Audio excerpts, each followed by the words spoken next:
ஜெபம் செய்வோம். எங்கள் அன்பும் கிருபையும் இரக்கம் பரிசுத்த தாயும் தந்தையுமான அன்பின் நல்ல ஆண்டவரே, இந்த ஞாயிறு வழிபாட்டிற்காக நாங்கள் உம்மை துதிக்கிறோம், ஸ்தோத்திரிக்கிறோம், நன்றி செலுத்துகிறோம். இவ்வழிபாட்டிலே அவரவர் இல்லங்களிலிருந்து நாங்கள் பங்கேற்று வழிபடும்போது நாங்கள் உடல் அளவிலே தூர இருந்தாலும் ஆவியிலே ஒன்றாயிருக்கிறோம் என்று பவுல் சொல்லுகிறது போல, இந்த வழிபாட்டின் வழியாக ஒன்றிணைந்து உம்மை துதிக்க, போற்ற, புகழ நீர் எங்களுக்கு தந்திருக்கிற இந்த வாய்ப்புக்காக ஸ்தோத்திரம் செலுத்துகிறோம். அவ்விதமான ஆன்மீக உணர்வை, ஒன்றிப்பை எங்களுக்கு இந்த வழிபாட்டின் வழியாக கட்டளையிட ஜெபிக்கிறோம். இந்த வழிபாட்டின் தொடக்கம் முதல் நிறைவு மட்டும் உடைய பிரசன்னம் இருக்கட்டும்.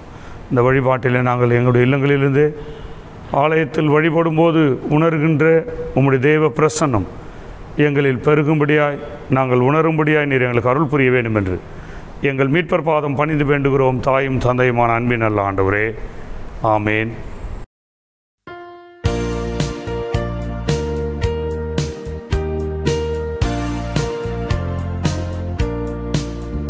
Nal மீட்பர் பாற்றாம் நில்லும் கற்றன்ய வீரரே, ராஜாவின் கொடியேற்றி போராட்டம் செய்யுமே.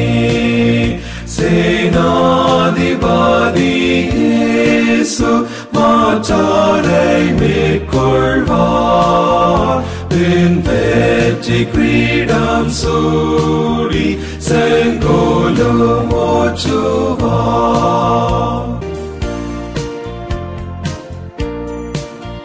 நல் மீட்பர் பாற்றாம் நில்லும் போராட்டம் ஓயுமே.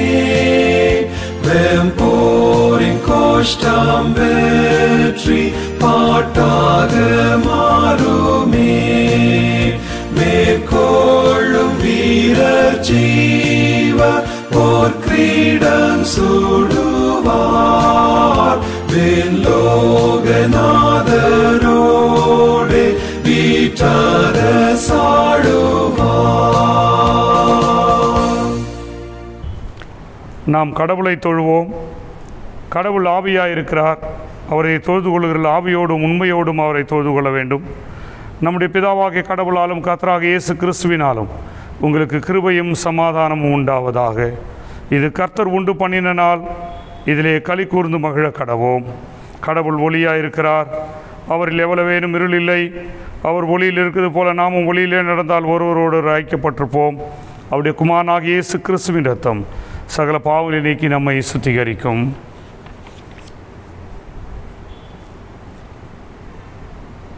கடவுள் நமக்கு அடைக்கலமும் பலமுமானவர். ஆபத்து காலத்தில் அவரே உத்தம துணை. ஆண்டவரே, எங்கள் உதடுகளை திறந்தருளும், அப்பொழுது எங்கள் வாய் உம்முடைய புகழை அறிவிக்கும்.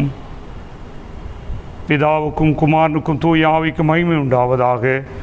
ஆதிலும் இப்பொழுதும் எப்போதுமான சதா காலம் மகிமை உண்டாவதாக. ஆமேன்.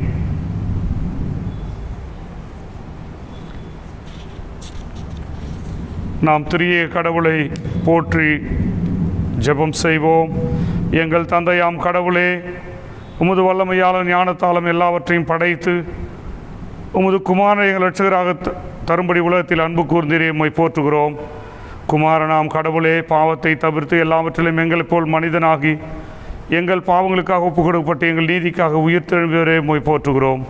தூய் ஆவியானவராகிய கடவுளே, எல்லா உண்மைக்குள்ளும் எங்களை வழிநடத்தி கடவுளின் அன்பை எங்கள் நெஞ்சில் பொழிகிறவரே, உம்மை போற்றுகிறோம். தந்தை, மைந்தர், தூய் ஆவியாகிய கடவுளே, உமக்கு எக்காலமும் எல்லா புகழும் மகிமையும் உண்டாவதாக. ஆமேன். நமக்கு பாவமில்லை என்போமானால் நம்மை நாமே ஏமாற்றுவர்களாயிருப்போம். நமக்குள் உண்மை இல்லை. நமது பாவங்களை நாம் அறிக்கையிட்டால் பாவங்களை நமக்கு மன்னித்து எவ்வித அனிதமும் நீங்க நம்மை சுத்திகரிப்பதற்கு அவர் நம்பத்தக்கரும் நீதியும் உள்ளவர். நான் எழுந்து என் தகப்படத்துக்கு போய், தகப்பனே, பரத்துக்கு விரோதமாக உமது பார்வையிலும் பாவம் செய்தேன். இனி உம்முடைய மகன் மகள் என்று சொல்லப்படுவதற்கு நான் பாத்திரன் அல்ல. உம்முடைய கூலிக்காரர்கள் ஒருவனாக என்னை வைத்துக் கொள்ளும் என்பேன். கடவுளின் ராஜ்யம் சமீபத்திருக்கிறது. மனம் திரும்பி சுவிசேஷத்தில் நம்பிக்கை வையுங்கள். நமது பலவிற்காக பரிதவிக்க முடியாத பிரதான ஆசாரியர் நமக்கு இராமல் எல்லா விதத்திலும் நம்மை போல் சோதிக்கப்பட்டும் பாவமில்லாத பிரதான ஆசாரியரே நமக்கு இருக்கிறார். நாம் முழங்காற்படியிட்டு ஜெப நிலையில் அமைதியாக நம்மை நாமே சோதனை செய்வோம்.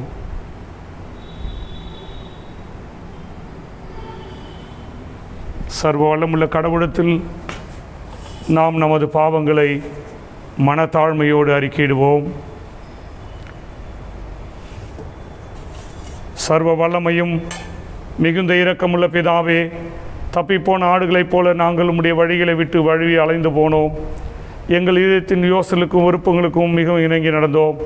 உமது பரிசுத்த கற்பலுக்கு விரோதமாய் குற்றம் செய்தோம். செய்யத்தக்கவில்லை செய்யாமல் செய்யத்தகாதவில்லை செய்து வந்தோம். எங்களுக்கு சுகமே இல்லை. ஆனாலும் ஆண்டவரே, தேவரீர் எங்கள் ஆண்டவராக இயேசு கிறிஸ்துவின் மூலமாய் மனிதருக்கு அருள் செய்த வாக்குத்தத்தின்படியே நிர்வாக்கியமுள்ள குற்றவாளியாகி எங்களுக்கு இறங்கும். தப்பிதங்களை அறிக்கையிடுகிற எங்கள் மேல் பொறுமையாயிரும். பாவத்தை நிமித்து துக்கப்படுகிற எங்களை சீர்படுத்தும். மிகவும் இரக்கமுள்ள பிதாவே, உம்முடைய பரிசுத்த நாமத்துக்கு மகிமை உண்டாகும்படி நாங்கள் இனி தேவ பக்தியும் நீதியும் தெளிந்த புத்தகங்களும் நடந்து வர இயேசு கிறிஸ்துவின் நிமித்தம் எங்களுக்கு கிருபை செய்தருளும். ஆமேன்.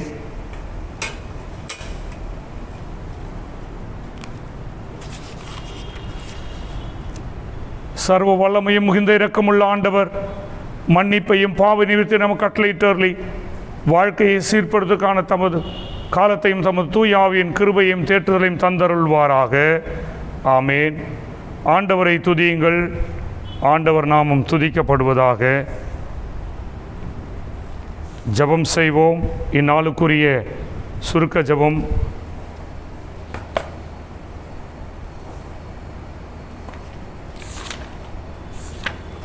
திரித்துவ திருநாளுக்கு பின்வரும் 4ஆம் ஞாயிறு, பெந்தேகோஸ்தே திருநாளுக்கு பின்வரும் 5ஆம் ஞாயிறு. கடவுளே, உம்மாலன்றி உமக்கு உகந்தவர்களாயிருக்க எங்களுக்கு கூடாதபடியால் உமது தூய ஆவியானவர் எல்லாவற்றிலும் எங்களை ஆளவும் வழி நடத்தும் அருள் புரியும். எங்கள் ஆண்டவர் இயேசு கிறிஸ்துவின் மூலம் தாழ்மையோடு வேண்டிக் கொள்கிறோம். ஆமேன். ஆண்டவரை துதியுங்கள். ஆண்டவர் நாமம் துதிக்கப்படுவதாக. திருமுறை பாடங்கள் படிக்க கேட்போம். வாசிக்கும்படியாக தெரிந்து கொள்ளப்பட்ட முதலாம் வேத பாடம் ஆதியாகமம் 39ஆம் அதிகாரம் வசனம் 1 முதல் 23 வரை. ஆதியாகமம் 39ஆம் அதிகாரம் வசனம் 1 முதல் 23 வரை. யோசேப்பு எகிப்துக்கு கொண்டு போகப்பட்டான்.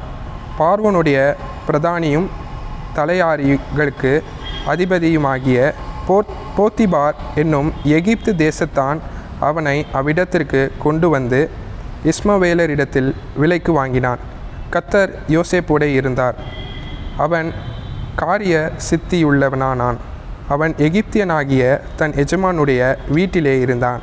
கர்த்தர் அவனோடே இருக்கிறார் என்றும் அவன் செய்கிற யாவையும் கர்த்தர் வாய்க்க பண்ணுகிறார் என்றும் அவன் எஜமான் கண்டு யோசேப்பினிடத்தில் தயவைத்து அவனை தனக்கு ஊழியக்காரனும் தன் வீட்டுக்கு விசாரணைக்காரனுமாக்கி தனக்கு உண்டான யாவற்றையும் அவன் கையில் ஒப்புவித்தான். அவனை தன் வீட்டுக்கும் தனக்கு உண்டான எல்லாவற்றிற்கும் விசாரணைக்காரனாக்கினான். கர்த்தர் யோசேப்பின் நிமித்தம் அந்த எகிப்தியன் வீட்டை ஆசீர்வதித்தார். வீட்டிலும் வெளியிலும் அவனுக்கு உண்டானவைகள் எல்லாவற்றிலும் கர்த்தருடைய ஆசீர்வாதம் இருந்தது. ஆகையால் அவன் தனக்கு உண்டானதை எல்லாம் யோசேப்பின் கையிலே ஒப்பு கொடுத்துவிட்டு தான் புசிக்கிற போஜனம் தவிர தன்னிடத்தில் இருந்த மற்றொன்றையும் குறித்தும் விசாரியாதிருந்தான். யோசேப்பு அழகான ரூபமும் சௌந்தரிய முகமும் உள்ளவனாய் இருந்தான். சில நாள் சென்ற பின்பு அவனுடைய எஜமானின் மனைவி யோசேப்பின் மேல் கண் போட்டு என்னோடே சயனி என்றாள்.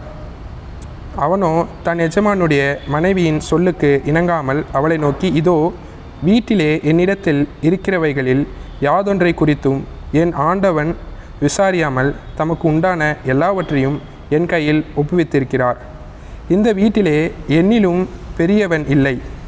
நீ அவருடைய மனைவியாய் இருக்கிறபடியால் உன்னை தவிர வேறொன்றையும் அவர் எனக்கு விலக்கி வைக்கவில்லை. இப்படி இருக்க நான் இத்தனை பெரிய பொல்லாங்குக்கு உடன்பட்டு தேவனுக்கு விரோதமாய் பாவம் செய்வது எப்படி என்றான். அவள் நித்தம் யோசேப்போடே இப்படி பேசிக்கொண்டு வந்தும் அவன் அவளுடனே சயனிக்கவும் அவளுடனே இருக்கவும் சம்மதிக்கவில்லை.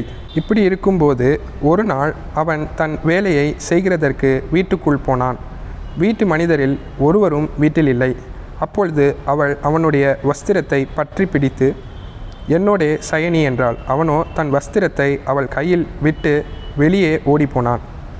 அவன் தன் வஸ்திரத்தை அவள் கையிலே விட்டு வெளியே ஓடிப்போனதை அவள் கண்டபோது அவள் தன் வீட்டு மனிதரை கூப்பிட்டு, பாருங்கள், எபிரேய மனுஷன் நம்மிடத்தில் சரசம் பண்ணும்படிக்கு அவனை நமக்குள் கொண்டு வந்தார். அவன் என்னோடே சயனிக்கும்படி என்னிடத்தில் வந்தான். நான் மிகுந்த சத்தமிட்டு கூப்பிட்டேன். நான் சத்தமிட்டு கூப்பிடுகிறதை அவன் கேட்டு தன் வஸ்திரத்தை என்னிடத்தில் விட்டு வெளியே ஓடி போய்விட்டான் என்று சொன்னாள். அவனுடைய எஜமான் வீட்டுக்கு வருமளவும் அவனுடைய வஸ்திரத்தை தன்னிடத்தில் வைத்திருந்து அவனை நோக்கி, நீர் நம்மிடத்தில் கொண்டு வந்த அந்த எபிரேய வேலைக்காரன் சரசம் பண்ணும்படிக்கு என்னிடத்தில் வந்தான். அப்பொழுது நான் சத்தமிட்டு கூப்பிட்டேன். அவன் தன் வஸ்திரத்தை என்னிடத்தில் விட்டு வெளியே ஓடிப்போனான் என்றாள். உம்முடைய வேலைக்காரன் எனக்கு இப்படி செய்தான் என்று தன் மனைவி தன்னோடே சொன்ன வார்த்தைகளை அவனுடைய எஜமான் கேட்டபோது அவனுக்கு கோபம் உண்டது. யோசேப்பின் எஜமான் அவனை பிடித்து ராஜாவின் கட்டளையால் காவலில் வைக்கப்பட்டவர்கள் இருக்கும் சிறைச்சாலையிலே அவனை ஒப்புவித்தான். அந்த சிறைச்சாலையிலே அவன் இருந்தான். கர்த்தரோ யோசேப்போடு இருந்து அவன் மேல் கிருபை வைத்து சிறைச்சாலை தலைவனுடைய தயவு அவனுக்கு கிடைக்கும்படி செய்தார்.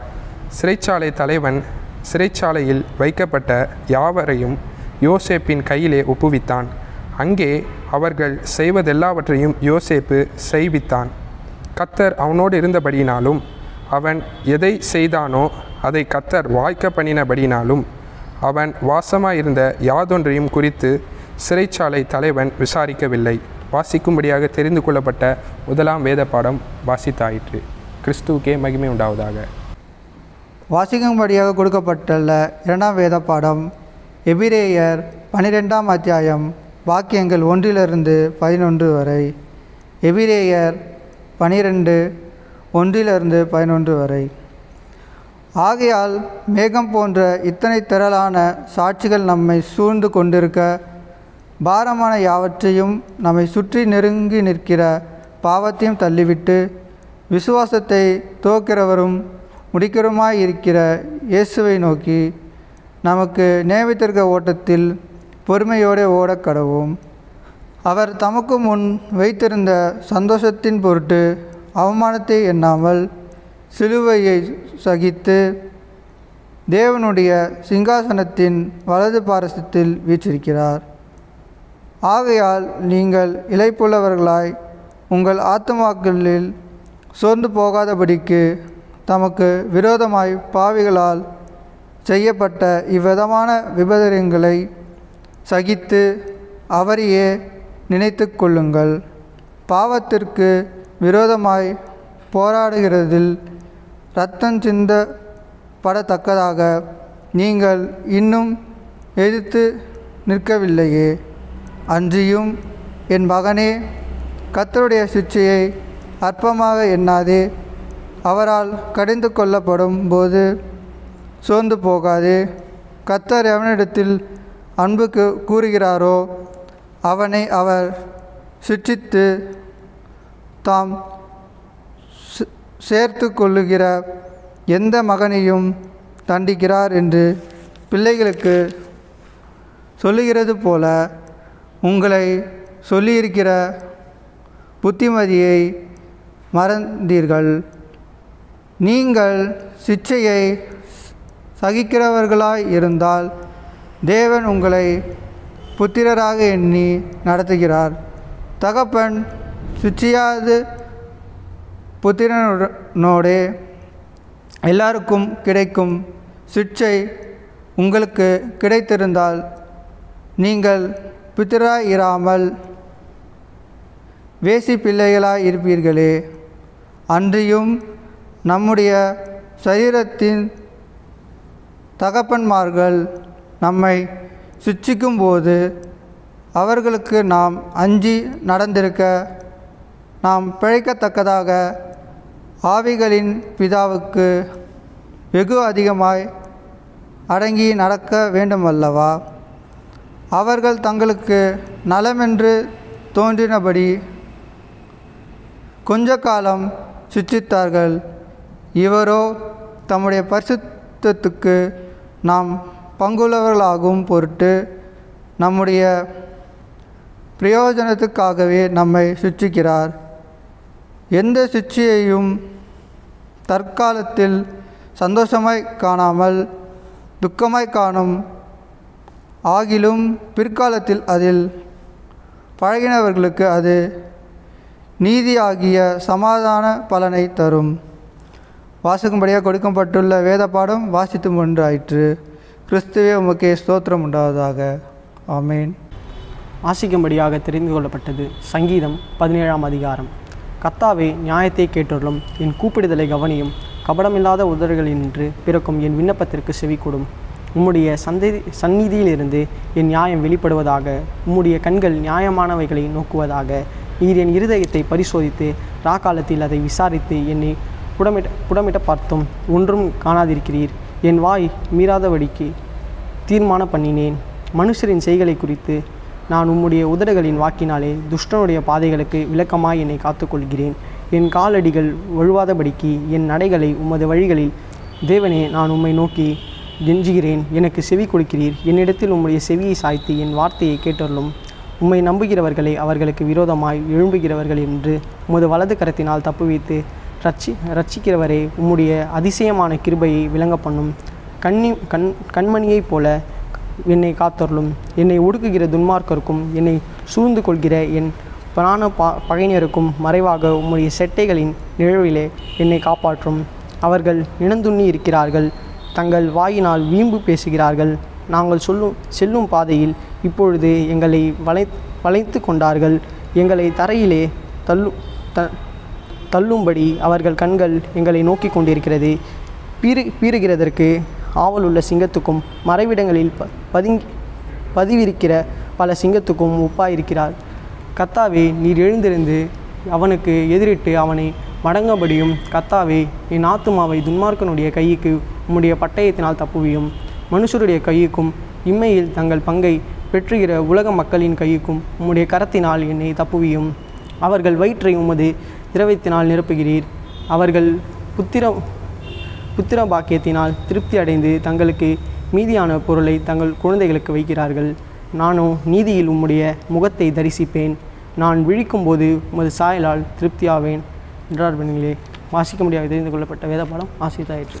பிதாவுக்கும் குமாரனுக்கும் பரிசுத்தாவிக்கும் மகிமை உண்டாவதாக. ஆதியிலும் எப்போதும் சதா காலங்களிலும் மகிமை உண்டாவதாக. ஆமேன்.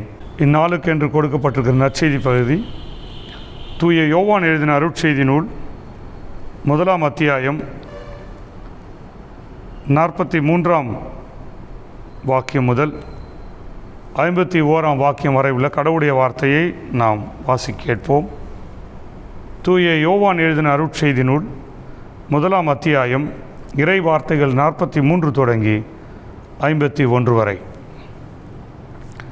மறுநாள் இயேசு கலிலேயாவுக்கு செல்ல விரும்பினார். அப்போது அவர் பிலிப்புவை கண்டு, என்னை பின்தொடர்ந்து வா என கூறினார். பிலிப்பு பெத்சாய்தா என்னும் ஊரை சேர்ந்தவர். அந்திரேயா, பேதுரு ஆகியோரும் இவ்வூரையே சேர்ந்தவர்கள். பிலிப்பு நத்தானியேலை போய் பார்த்து, இறைவாக்கினர்களும் திருச்சட்ட நூலில் மோசேயும் குறிப்பிட்டுள்ளவரை நாங்கள் கண்டுகொண்டோம். நாசரேத்தை சேர்ந்த யோசேப்பின் மகன் இயேசுவே அவர் என்றார். அதற்கு நத்தானியேல், நாசரேத்திலிருந்து நல்லது எதுவும் வர முடியுமோ என்று கேட்டார். பிலிப்பு அவரிடம், வந்து பாரும் என்று கூறினார். நத்தானியேல் தம்மிடம் வருவதை இயேசு கண்டு, அவர் உண்மையான இஸ்ரவேலர், கபடற்றவர் என்று அவரை குறித்து கூறினார். நத்தானியேல், என்னை உமக்கு எப்படி தெரியும் என்று அவரிடம் கேட்டார். இயேசு, பிலிப்பு உம்மை கூப்பிடுவதற்கு முன்பு நீர் அத்திமரத்தின் கீழ் இருந்தபோதே நான் உம்மை கண்டேன் என்று பதிலளித்தார். நத்தானியேல் அவரை பார்த்து, ரபி, நீர் இறைமகன், நீரே இஸ்ரவேல் மக்களின் அரசர் என்றார். அதற்கு இயேசு, உம்மை அத்திமரத்தின் கீழ் கண்டேன் என்று உம்மிடம் சொன்னதனாலா நம்புகிறீர்? இதைவிட பெரியவற்றை காண்பீர் என்றார். மேலும் வானம் திறந்திருப்பதையும் கடவுளின் தூதர்கள் மானிட மகன் மீது ஏறுவதையும் இறங்குவதையும் காண்பீர்கள் என மிக உறுதியாக உங்களுக்கு சொல்லுகிறேன் என்று அவரிடம் கூறினார். வாசிக்கும்படியாக கொடுக்கப்பட்ட நற்செய்தி பகுதி வாசித்து முடிந்தாயிற்று. கிறிஸ்துவே உமக்கே மகிமை உண்டாவதாக.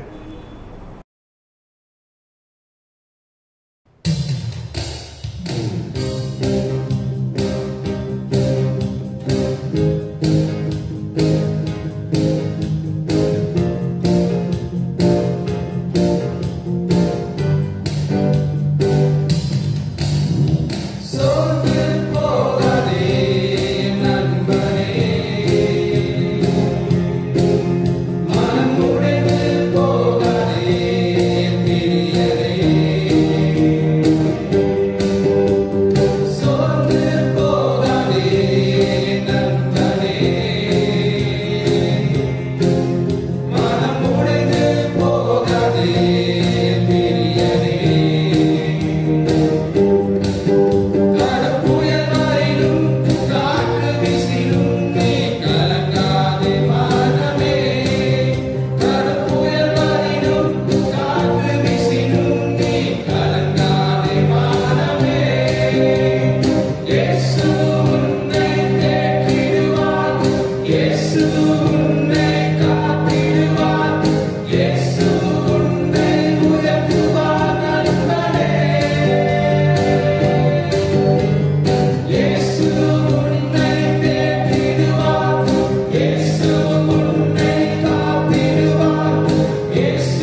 நீதியாகிய மூவொரு கடவுளின் திருப்பெயராலே ஆமேன். இந்த ஆராதனைக்கு வந்திருக்கிற ஒவ்வொருவரையும் எல்லாம் வல்ல இறைவனின் திருப்பெயராலே அன்போடு வாழ்த்தி வரவேற்கிறேன். நம்முடைய ஆராதனைக்கு துவக்கமாக நாம் யாவரும் கண்களை மூடி தலைகளை தாழ்த்தி ஆண்டவரை நோக்கி ஜெபம் செய்வோம்.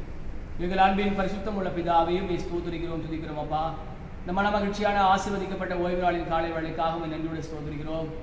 ஆண்டவரே, நீர் இந்த நாளை நீர் ஆசீர்வதிங்க. ஆண்டவரே, இதோ சுவாமி, உம்முடைய பரிசுத்த கூடாரத்துக்கு பிரவேசிக்க எங்களுக்கு இந்த கொரோனா பெருந்தொற்று காலங்களிலே வாய்ப்பு இல்லை என்று சொன்னாலும் உம்முடைய பிரசன்னத்தை உணர்ந்து கொள்ளக்கூடிய ஆற்றலை கொடுத்திருக்கிறபடி நன்றியோடு ஸ்தோத்திரிக்கிறோம். எங்கள் ஒவ்வொருடைய இல்லங்களிலே உள்ளங்களிலே உம்முடைய பிரசன்னத்தால் நீர் எங்களை நிரப்பிக் கொண்டிருக்கிறபடியினால் நன்றியோடு ஸ்தோத்திரிக்கிறோம். ராஜா, தொடர்ந்து கூட ஆண்டவரே, இந்த ஆராதனை முழுவதும் உம்முடைய கரம் எங்களோடு இருக்கட்டும். அப்பா, உங்களுடைய கிருபை எங்களை வழிநடத்தட்டும் சுவாமி. தொடர்ந்து ஆண்டவரே, இந்த நாளை நீர் எங்களுக்கு ஆசீர்வாதமாய் மாற்றிக் கொடுக்கும்படியாக ஜெபிக்கிறோம். ஆண்டவரே, வேதனைகளோடு, வருத்தத்தோடு, கண்ணீரோடு, கவலையோடு இந்த ஆராதனையிலே ஒருவேளை நாங்கள் பங்கெடுப்போம் என்று சொன்னால் இந்த ஆராதனையுடைய நிறைவானது எங்களுக்கு மன மகிழ்ச்சியை கொடுப்பதாய், கம்பீரத்தோடு எங்களை திருப்பி அனுப்புவதாய் இந்த ஆராதனை இருக்கட்டும். அப்பா, எங்களை தாழ்த்தி ஒப்புக்கொடுக்கிறோம். காத்துக்கொள்ளும் ஆசீர்வதியும் வழிநடத்தும். இயேசுவின் நாமத்தில் ஜெபிக்கிறோம் ஜீவனுள்ள நல்ல பிதாவே, ஆமென்.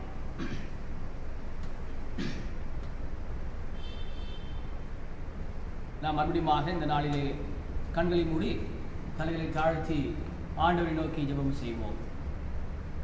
எங்கள் அன்பின் பரிசுத்தம் உள்ள பிதாவே, இந்த தியான வேளைக்காக நமக்கு நன்றி செலுத்துகிறோம். ஆண்டவரே, இந்த நாளிலே வாலிபன் ஞாயிறை அனுசரிப்பதற்கு நீர் எங்களுக்கு கொடுத்திருக்கிற கிருபைகளுக்காக நமக்கு நன்றி ராஜா.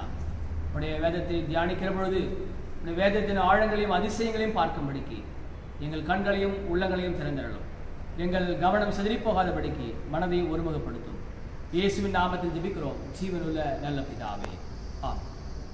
பிதா, குமாரன், பரிசுத்த ஆவியாகிய மூவொரு கடவுளின் திருப்பெயராலே உங்கள் அனைவருக்கும் என்னுடைய அன்பின் வாழ்த்துக்களையும் வணக்கத்தையும் தெரிவித்துக் கொள்கிறேன். இந்த நாளிலே இந்த காணொளி காட்சியின் வழியாக உங்களோடு கூட ஆண்டவருடைய வார்த்தைகளை பகிர்ந்து கொள்வதற்கு கிருபை பாராட்டின வாய்ப்பு கொடுத்த எல்லா வல்ல இறைவனுக்கு நான் நன்றி தெரிவித்துக் கொள்கிறேன். இந்த நாளிலே நாம் சிந்திக்கும்படியாக நம்முடைய சென்னை பேராய நமக்கு கொடுத்திருக்கிற தலைப்பு யூத் சர்ச்சிங் தி மீனிங்ஃபுல் லைஃப். அதாவது வாலிபர்கள் பொருளார்ந்த ஒரு வாழ்க்கையை தேடுகின்ற ஒரு தேடல் என்று சொல்லி அப்படிப்பட்ட ஒரு தலைப்பை நமக்கு கொடுத்து நாம் சிந்திக்கும்படியாக 3 திருமறை பகுதிகளை நமக்கு கொடுத்திருக்கிறார்கள். ஆதியாகமத்தின் புஸ்தகம் 39வது அதிகாரம் 1 முதல் 23 வசனங்கள், எபிரேயருக்கு எழுதின நிருபம் 12ஆம் அதிகாரம் 1 - 11 வசனங்கள், யோவான் 1ஆம் அதிகாரம் 43 - 51 வசனங்கள். இந்த வசனங்களின் அடிப்படையிலே ஒரு பொருளார்ந்த வாழ்வுக்கான ஒரு தேடலிலே நாம் எப்படி ஈடுபட வேண்டும் என்று சொல்லி நாம் சிந்திக்க அழைக்கப்பட்டிருக்கிறோம். 1988ஆம் ஆண்டு ஒலிம்பிக் போட்டிகள் நடந்து கொண்டிருக்கிறது. மிகச்சிறந்த 2 ஆளுமைகள் அதிலே பங்கெடுக்கிறார்கள். ஒன்று கார்ல் லூயிஸ், இன்னொன்று பென் ஜான்சன். இது ஒரு வரலாற்று நிகழ்வு, நம்ம எல்லாருக்கும் தெரியும். இந்த ஒரு தடகள போட்டியிலே பென் ஜான்சன் அவர்கள் மிக வேகமாக ஓடி உலகத்தின் அதிசிறந்த அதிவேகமான மனிதர் என்ற ஒரு தகுதியையும் பெற்று தங்கப்பதக்கத்தை வெல்லுகிறார். ஆனால் அந்த தடகள போட்டியிலே எல்லோரும் எதிர்பார்த்தது கார்ல் லூயிஸ். ஏனென்று சொன்னால் 1984ஆம் ஆண்டு நடைபெற்ற அந்த ஒலிம்பிக் போட்டியிலே அவர்தான் தங்கப்பதக்கத்தை வென்றிருந்தார். ஆகவே அவர்தான் இந்த போட்டியிலும் அந்த தங்கப்பதக்கத்தை பெறுவார் என்று சொல்லி எல்லோரும் எதிர்பார்த்து கொண்டிருக்கிற ஒரு சூழலிலே பென் ஜான்சன் அவர்கள் அதிவேகமாக ஓடி ஒரு சில வினாடிகள் முந்தி சென்று அந்த தங்கப்பதக்கத்தை அவர் வென்று விடுகிறார். ஆனால் என்ன நடக்கிறது என்று சொன்னால், சில நாட்களுக்கு அல்லது சில மணி நேரங்களுக்கு பிறகு அவர் தகுதி இழக்க பெறுகிறார். என்ன அவர் தகுதி இழப்பதற்கு எது காரணம் என்று சொன்னால், அவர் அனபால்டு ஸ்டீரியாய்டு என்று சொன்ன ஒரு மிகப்பெரிய ஒரு ஊட்டச்சத்து அல்லது போதை மருந்தை அவர் உட்கொண்டிருக்கிறார், அவர் உட்செலுத்தி இருக்கிறார்.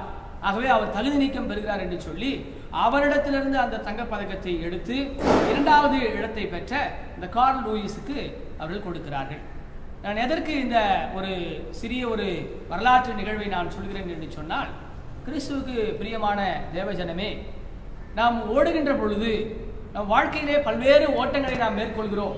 அப்படி ஓடுகிற பொழுது நாம் அந்த இலக்கை அடைவதற்கு சரியான ஒரு வழியை நாம் பின்பற்ற வேண்டும். நாம் தவறான வழியை பின்பற்றினோம் என்று சொன்னால் நாம் தகுதி நீக்கம் பெற்றுவிடுவோம் என்பதை இந்த நேரத்திலே நாம் உணர்ந்து கொள்ள அழைக்கப்படுகிறோம். இப்போ கார்ல் லூயிஸ் அந்த தங்கப்பதக்கத்தை பெற்று அவர் அந்த ஆண்டினுடைய அதிசிறந்த வீரராக தெரிவு செய்யப்படுகிறார். ஆகவே நம்முடைய வாழ்க்கையில கூட குறிப்பாக இந்த வாலிப பருவத்திலே நாம் ஒரு ஓட்டத்தை ஓடிக்கொண்டு இருக்கிறோம். அந்த ஓட்டத்தை ஓடுகிற பொழுது பல நேரங்களிலே நம்முடைய வாழ்க்கையிலே நமக்கு தடங்கல்கள் வரும், நமக்கு டிப்ரெஷன் வரும், நமக்கு டிஸ்அப்பாயின்மெண்ட் வரும், நமக்கு ஒரு டெசர்ட் லைஃப் கூட சில நேரத்தில் வரும். ஆனால் அப்படிப்பட்ட நேரத்திலெல்லாம் நாம் எந்த மாதிரியான ஒரு வழியை நாம் பின்பற்றுகிறோம், எந்த மாதிரியான ஒரு தேடலிலே நாம் முயற்சி செய்து கொண்டிருக்கிறோம் என்பதை இந்த வாலிபர் ஞாயிறிலே நாம் சிந்தித்து பார்க்க அழைக்கப்படுகிறோம். ஒருவேளை இந்த டெசர்ட் லைஃப் நம்மை சூழ்ந்து கொள்கிற பொழுது, டிஸ்அப்பாயின்மெண்ட் நமக்கு ஏற்படுகிற பொழுது, டிப்ரெஷன் நம்முடைய வாழ்க்கையில வருகிற பொழுது, ஒரு வாலிபனாக, ஒரு வாலிப கிறிஸ்துவ வாலிபனாக நான் எப்படிப்பட்ட தேடலிலே நான் முயல்கிறேன், அல்லது என்னுடைய இலக்கை அடைவதற்கு எப்படிப்பட்ட வழியை நான் தெரிந்து கொள்கிறேன் என்பதை நாம் இந்த நாளிலே கொடுக்கப்பட்ட பகுதிகளின் அடிப்படையிலே நாம் சிந்திக்க அழைக்கப்பட்டிருக்கிறோம். நான் இந்த நாளில் அருளுரைக்காக நான் தெரிந்து கொண்ட பகுதி எபிரேயருக்கு எழுதின நிருபம் 12வது அதிகாரத்தினுடைய 1வது வசனத்தின் அடிப்படையிலே 3 தலைப்புகளின் கீழாக என்னுடைய அருளுரையை நான் உங்களோடு கூட பகிர்ந்து கொள்ள ஆசைப்படுகிறேன். இந்த வசனம் இப்படியாக சொல்கிறது, இந்த துவக்கமே, ஆகையால் மேகம் போன்ற இத்தனை திரளான சாட்சிகள் நம்மை சூழ்ந்து கொண்டிருக்க, பாரமான யாவற்றையும் நம்மை சுற்றி நெருங்கி நிற்கிற பாவத்தையும் தள்ளிவிட்டு விசுவாசத்தை துவக்குகிறவரும் முடிக்கிறவருமாகிய இயேசுவை நோக்கி நமக்கு நியமித்திருக்கிற ஓட்டத்திலே பொறுமையோடே ஓடக்கடவோம். நமக்கு நியமித்திருக்கிற ஓட்டத்திலே இயேசுவை இலக்காக கொண்டு பொறுமையோடே ஓடக்கடுவோம். உங்களுக்கு தெரிந்திருக்கும், ஷைனி வில்சன் நம்முடைய இந்தியாவை சேர்ந்த ஒரு தடகள வீராங்கனை. அவர் கூட ஒரு முறை அவர் தகுதி நீக்கம் பெறுகிறார். எப்படி என்று சொன்னால், அவர் ஓடுகிற பொழுது அவர் ஏசியன் அந்த விளையாட்டிலே அவர் ஆசிய விளையாட்டு போட்டிகளில் அவர் முதலாவதாக வருகிறார். ஆனால் அவர் தகுதி நீக்கம் பெறுகிறார். என்னவென்று சொன்னால், அவர் தன்னுடைய லேனை விட்டு இன்னொரு லேன்ல ஓடினார். ஆகவே சற்று வழிமாறி இருந்ததினாலே அவருக்கான அந்த முதலாவது இடம் என்ற அந்த தகுதி அது இழக்கப்படுகிறது. ஆக கிறிஸ்துவுக்கு பிரியமான தேவஜனமே, நாம் பொறுமையோடு ஓடக்கடுவோம். நம்முடைய இலக்கு இயேசு கிறிஸ்துவாக இருக்க வேண்டும். அப்படி செய்கிற பொழுது அநேக டிப்ரெஷன்ஸ் வரலாம், அநேக டிசப்பாயின்மெண்ட் வரலாம், அநேக தடங்கல்கள் வரலாம். நாம் எப்படிப்பட்ட வழியை நாம் தெரிந்து கொண்டு நம்முடைய வாழ்க்கையிலே நாம் ஓடுகிறோம் என்பதை இந்த வாலிப ஞாயிறிலே நாம் சிந்தித்து பார்க்க அழைக்கப்படுகிறோம். இந்த வசனம் ஆரம்பிக்கிற முதல் வார்த்தை ஆகையால் என்று சொல்லி ஒரு கன்ஜங்ஷன் அங்கே கொடுத்திருப்பதை பார்க்க முடிகிறது. அப்போ ஆகையால் என்று 12ஆம் அதிகாரம் ஆரம்பிக்கிற பொழுது, அப்ப 11ஆம் அதிகாரத்திலே பல்வேறு நிகழ்வுகளை சொல்லி, இந்த நிகழ்வுகள் எல்லாம் நீங்கள் பாருங்கள், ஆகவே நீங்கள் பொறுமையோடு ஓடுங்கள், ஆகவே நீங்கள் மேகம் போன்ற இத்தனை திரளான சாட்சிகள் சூழ்ந்திருப்பதை பாருங்கள் என்று சொல்லி அந்த ஆகையால் என்ற ஒரு இணைப்பு வார்த்தை இங்கே கொடுக்கப்பட்டிருப்பதை பார்க்க முடிகிறது. இந்த 11ஆம் அதிகாரத்தை பார்க்கிற பொழுது, அதாவது எபிரேயர் 12ஆம் அதிகாரத்துக்கு முந்தின அதிகாரம் 11ஆம் அதிகாரத்தை பார்க்கிற பொழுது, அந்த விசுவாசம் விசுவாசம் விசுவாசம் என்ற வார்த்தை, அந்த ஃபெய்த் என்ற வார்த்தை 26 தடவைகள் பயன்படுத்தப்பட்டிருக்கிறது. அந்த இடத்திலே 15 செயின்ட்ஸ், ஆபேல் தொடங்கி சாமுவேல் தீர்க்கதரிசி வரை 15 தீர்க்கதரிசிகள், 15 செயின்ட்ஸ், தீர்க்கதரிசிகள் என்று சொல்ல முடியாது எல்லாரையும், 15 செயின்ட்ஸ் அங்கு சொல்லப்பட்டு அவர்கள் எப்படி பொறுமையோடு ஓடினார்கள், எப்படி ஒரு பொருளார்ந்த வாழ்க்கையை அவர்கள் தேட துவங்கினார்கள், எப்படிப்பட்ட வழியை பின்பற்றினார்கள் என்று சொல்லி அவர்கள் உதாரணம் காட்டி, ஆகவே மேகம் போன்ற இத்தனை திரளான சாட்சிகள் சூழ்ந்திருக்கு என்று சொல்லி இந்த 12ஆம் அதிகாரம் ஆரம்பிப்பதை நாம் பார்க்க முடிகிறது. ஆக இந்த நாளுக்குரிய அந்த பொருளார்ந்த ஒரு வாழ்வுக்கான வாலிபர்களுடைய தேடல் என்ற இந்த பேராயத்தின் தலைப்பிலே நான் கொடுக்கிற ஒரு முதல் தலைப்பு என்னவென்று சொன்னால், ரிமெம்பர் தி விட்னஸஸ். முதலாவது தலைப்பு ரிமெம்பர் தி விட்னஸஸ். வசனம் சொல்கிறது, ஆகவே மேகம் போன்ற இத்தனை திரளான சாட்சிகள் நம்மை சுற்றி சூழ்ந்திருக்க.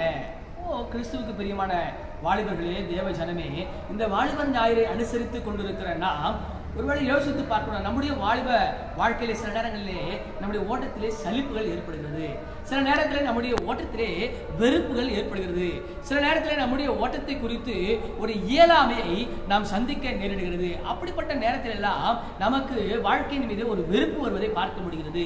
அல்லது ஒருவேளை ஆண்டவன் மீது நாம் கொண்டிருக்கிற அந்த பற்றுறுதியிலே நமக்கு ஒரு தொய்வு வருவதை பார்க்க முடிகிறது. இப்படிப்பட்ட தொய்வு ஏற்படுகிற பொழுது, இப்படிப்பட்ட வேதனை ஏற்படுகிற பொழுது, இப்படிப்பட்ட ஒரு வனாந்தர அவாந்தரமான ஒரு அனுபவம் ஏற்படுகிற பொழுது அங்கே வேதம் சொல்லுகிறது, கிறிஸ்துவுக்கு பிரியமான அன்பான வாலிபர்களே, உங்கள் வாலிப ஓட்டத்திலே நீங்கள் இப்படிப்பட்ட திரளான சாட்சிகள் இருப்பதை யோசித்து பாருங்கள். இந்த திரளான சாட்சிகள் யார் என்று சொல்லி பார்த்தோம் என்று சொன்னால், ஆண்டவருக்காக விசுவாச பயணத்தை மேற்கொண்ட விசுவாசத்தின் வீரர்கள் அவர்கள் எவ்வளவு பாடுகளை அனுபவித்தார்கள், எவ்வளவு வேதனைகளை அனுபவித்தார்கள், எவ்வளவு ஆத்ம பாரத்தோடு தங்கள் வாழ்க்கை நடத்தி கொண்டு சென்றார்கள் என்பதை ஒரு விஷயம் நினைத்து பாருங்கள். Remember the witnesses. நம்முடைய வாழ்க்கையிலே, உலக பிரகாரமான வாழ்க்கையிலே, நம்முடைய ஆன்மீக பயணத்திலே, நம்முடைய விசுவாச ஓட்டத்திலே இப்படிப்பட்ட விசுவாச சாட்சிகளை நாம் நினைவு கூற நாம் அழைக்கப்படுகிறோம். பல நேரங்களிலே நமக்கு கஷ்டங்கள் ஏற்படும், பல நேரங்களில் நமக்கு இழப்புகள் ஏற்படும், பல நேரங்களில் நமக்கு வேதனைகள் ஏற்படும், பல நேரங்களில் நமக்கு சோதனைகள் ஏற்படும். அந்த நேரத்தில் எல்லாம் நாம் சோர்ந்து போகாதபடிக்கு நாம் நமக்கு முன்பு இருக்கிற சாட்சிகளை, நமக்கு முன்பு இருக்கிற விசுவாச அந்த வீரர்களை நாம் நினைத்து பார்க்க அழைக்கப்படுகிறோம். எவ்வளவு பாடுகளை கிறிஸ்துவுக்காக பட்டார்கள், எவ்வளவு சாட்சிகளை நமக்கு விட்டு சென்றிருக்கிறார்கள் என்பதை நாம் நினைத்து பார்க்க நாம் அழைக்கப்படுகிறோம். ஆகவே அது நமக்கு இலக்காக கொண்டு நம்முடைய ஓட்டத்தை கூட நாம் அழைக்க. முதலாவது ரிமெம்பர் த விட்னஸஸ். நம்முடைய உலக வாழ்க்கையில் கூட அநேக வாலிபர்கள் நமக்கு சாட்சிகளாக இருப்பதை பார்க்க முடிகிறது. அப்படி இருக்கிற பொழுதுதான் நம்முடைய கிறிஸ்துவ ஜீவியத்திலே நாம் நம்முடைய இலக்கை அடைய முடியும் என்பதை நாம் அறிந்து கொள்ள அழைக்கப்படுகிறோம். முதலாவது ரிமெம்பர் தி விட்னஸஸ். இரண்டாவது தலைப்பாக நாம் பார்க்கிற பொழுது ரிமூவ் தி ஹிண்ட்ரன்சஸ். ஹிண்ட்ரன்சஸ் என்று சொன்னால் உங்களுக்கு தெரியும், அப்டக்கிள்ஸ். நம்முடைய பயணத்திலே there are so many obstacles in our faith journey. நம்ம எல்லாருக்கும் தெரியும், நம்முடைய வாழ்க்கை விசுவாச பயணத்திலே அநேக obstacles, அநேக hindrances, அநேக blocks, அநேக தடைகள், நமக்கு stumbling blocks நம்முடைய வாழ்க்கையில் ஏற்படுவதை நாம் உணர்ந்து கொள்ள முடியும். அப்படிப்பட்ட ஒரு சூழலிலே remove the hindrances, நமக்கு இருக்கிற இப்படிப்பட்ட தடைகளை எல்லாம் நாம் ரிமூவ் பண்ண நாம் பழகிக்கொள்ள அழைக்கப்படுகிறோம். இந்த வசனம் சொல்லுகிறது, ஆகவே மேகம் போன்ற இத்தனை திரளான சாட்சிகள் நம்மை சுற்றி சூழ்ந்திருக்க பாவத்தை, வேதம் சொல்லுகிறது, பாரமான யாவற்றையும், நம்மை சுற்றி நெருங்கி நிற்கிற பாவத்தையும் தள்ளிவிட்டு. அப்ப எதை நாம் ரிமூவ் பண்ண, நமக்கு எதெல்லாம் இன்ட்ரன்ஸாக இருக்கிறது என்று சொன்னால், பாரங்களையும் பாவங்களையும் நாம் விலக்கி தள்ள, நாம் ஒதுக்கி தள்ள, நாம் ரிமூவ் செய்ய வாலிபர்களாக நாம் அழைக்கப்படுகிறோம். ஒருவேளை அநேக நேரங்களிலே நாம் என்ன நினைக்கிறோம்னு சொன்னா, என்னால என்னுடைய கோலை அச்சீவ் பண்ண முடியலையே, என்னால இந்த இலக்கை அடைய முடியவில்லையே, என்னால சந்தோஷமா இருக்க முடியவில்லையே, என்னால சமாதானத்தோடு வாழ முடியவில்லையே நினைக்கிறோம். அதுக்கு காரணம் என்னவென்று பார்த்தால், ஏதோ வெளியிலிருந்து யாரோ நம்ம மேல ஏதோ நமக்கு தடைகளை வைக்கிறீங்க. நாமே பல நேரங்களில் அறியாமல் பாரங்களை நாமே ஏற்றி சுமந்து கொண்டிருக்கிறோம். நாமே சில நேரங்களிலே பாவங்களை ஒதுக்கி வைக்காமல் நமக்குள்ளாகவே அதை இழுத்து நாம் வைத்துக் கொண்டிருக்கிறோம். அதுதாங்க காரணம் என்பதை நாம் மறந்து போகக்கூடாது. அதனால தான் பல நேரங்களில் நமக்கு சில வெறுப்புகள், சில வெறுமைகள், சில கஷ்டங்கள் வருகிறது. இப்போ இந்த ஒரு வார்த்தைக்கு உதாரணமாக நாம் பழைய ஏற்பாட்டு வாசிக்க கேட்ட பழைய ஏற்பாட்டு பகுதியாகிய நாம் ஆதியாகமத்தின் புத்தகம் 39ஆம் அதிகாரம் 1 to 23 வசனங்களை நாம் சற்றே நாம் பின்னோக்கி பார்க்க அழைக்கப்படுகிறோம். அப்ப யோசேப்பு அவன் வாழ்க்கையிலே ஒரு வாலிபனாய் இருக்கிறான். அந்த வாலிப வாழ்க்கையிலே அவன் தன்னுடைய இலக்கை நோக்கி செல்கிற பொழுது எப்படி பாரங்களை அவன் ஒதுக்கி வைத்தான், எப்படி பாவங்களை ஒதுக்கி வைத்தான் என்று சொல்லி இந்த நேரத்தில் இந்த பழைய ஏற்பாட்டு பகுதியிலிருந்து ஒரு சில காரியங்களை நான் மேற்கோள் காட்ட உங்களுக்கு நான் ஆசைப்படுகிறேன். யோசேப்புடைய வாழ்க்கையிலே அவன் ஒரு குறிப்பிட்ட நாட்களில் தன் சகோதரர்களால் வெறுக்கப்படுகிற ஒரு சூழல் ஏற்படுகிறது. வெறுக்கப்படுவது மாத்திரமல்ல, சகோதரர்களாலே விற்கப்படுகிற ஒரு சூழல் ஏற்படுகிறது.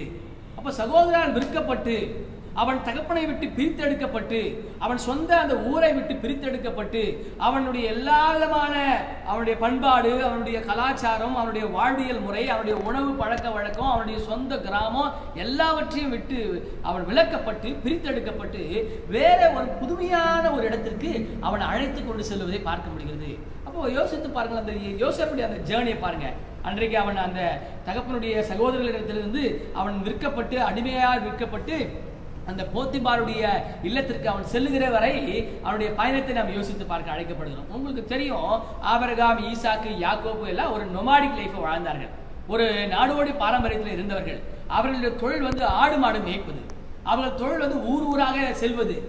ஆகவே அவர்கள் ஒரே இடத்துல இருந்து ஒரு நல்ல ஒரு நாகரிகத்தோடு அல்லது ஒரு நல்ல ஒரு வசதியா இருந்தாங்க யாக்கோபின் குடும்பம். ஆனா ஒரே இடத்துல இல்லாத ஒரு காரணத்தினாலே ஒரே ஒரு பாரம்பரியமோ ஒரே ஒரு கலாச்சாரமோ அவர்களுக்கு இல்லை. ஆனால் இப்பொழுது இப்படிப்பட்ட அந்த நொமாடிக் லைஃப்ல இருந்து ஒரு ஒரு ஒரு மாடர்ன் லைஃபுக்குள்ளாக, ஒரு சிட்டி லைஃபுக்குள்ளாக அவன் எகிப்திற்குள்ளாக செல்கிற பொழுது கொஞ்சம் கொஞ்சமாக அவன் வாழ்க்கையில ஏற்படுகிற மாற்றங்களை பார்க்க முடிகிறது. ஒரு புதுமையான ஒரு சூழலுக்குள்ளாக தள்ளப்படுகிறான்.